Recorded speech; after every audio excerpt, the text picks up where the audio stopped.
Seja bem-vindo, seja bem-vinda.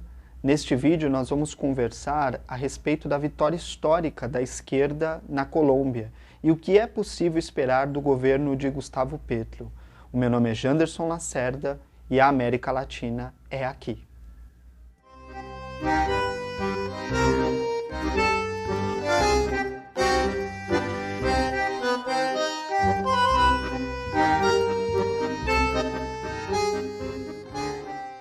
A vitória da esquerda na Colômbia é, sem sombra de dúvida, algo histórico, porque é a primeira vez que um candidato de esquerda consegue vencer a eleição presidencial colombiana.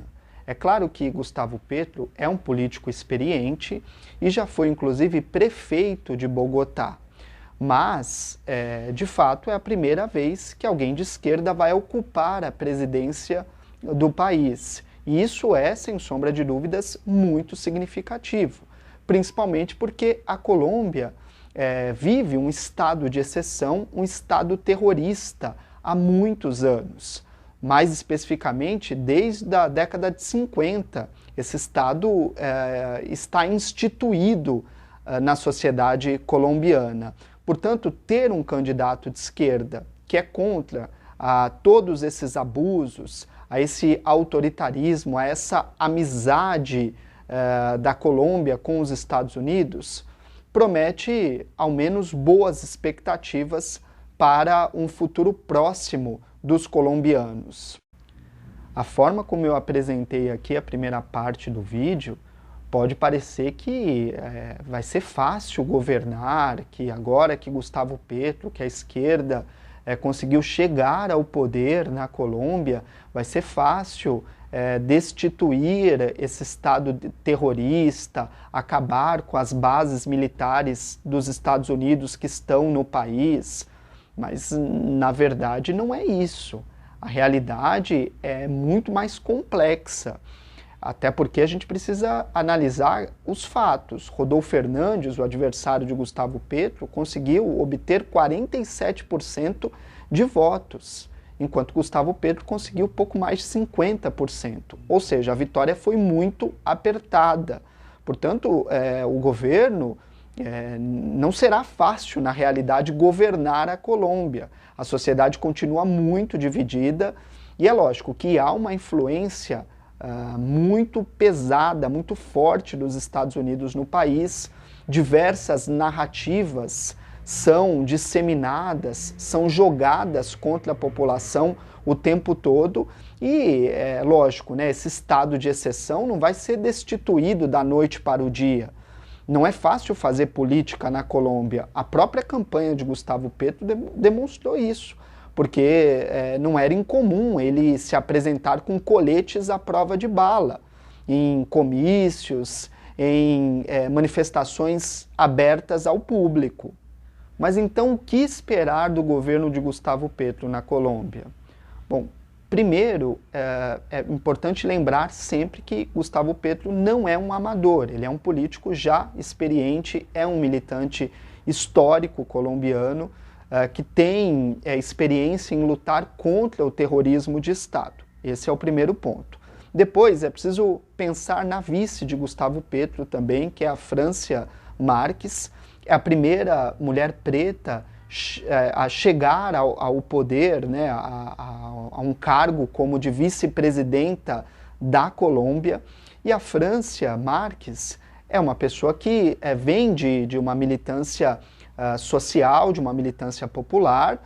Ela já foi empregada doméstica, portanto ela conhece muito bem a classe trabalhadora, porque ela é oriunda desta classe. Isso também é bastante significativo. Mas o mais importante, a vitória de Gustavo Petro não é a vitória do pacto histórico apenas, ou seja, do partido político a qual ele representa. Essa é uma vitória da sociedade colombiana, porque embora as mídias aqui no Brasil elas não noticiem, mas a Colômbia tem vivido uma onda de protestos populares há muito tempo. Há muito tempo as pessoas estão ocupando as ruas, apesar do estado de exceção imposto por Ivan Duque. Muita gente perdeu a vida. Inclusive, essas pessoas foram lembradas no discurso de Francia Marx. Aliás, um discurso belíssimo, que vale a pena assisti-lo. Portanto, essa vitória do Pacto Histórico, na realidade, é a vitória do povo colombiano, da população colombiana. O que dá para esperar do governo, então, de Gustavo Petro?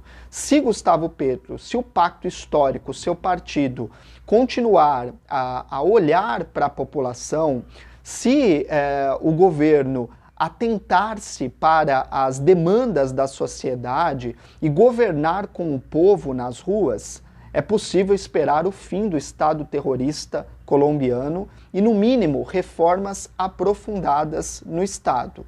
Resta saber se Gustavo Petro e o seu partido manterão o diálogo com a população ou tentarão abraçar a ideia de uma conciliação de classes, como ocorreu no Peru, como tem ocorrido na Bolívia e em outros países. Resta saber se o Pacto Histórico, se esse governo de esquerda, de fato, vai conseguir compreender na prática que a vitória, na verdade, foi da população que tem ocupado as ruas da Colômbia já há muito tempo.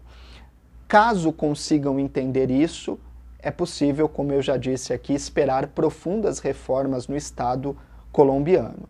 De qualquer maneira, a expectativa é a melhor possível, porque, como eu já disse aqui em vídeos anteriores, a situação da Colômbia é, sem sombra de dúvida, a pior situação de todos os países da América Latina, porque a Colômbia é um estado terrorista com 8 bases militares dos Estados Unidos.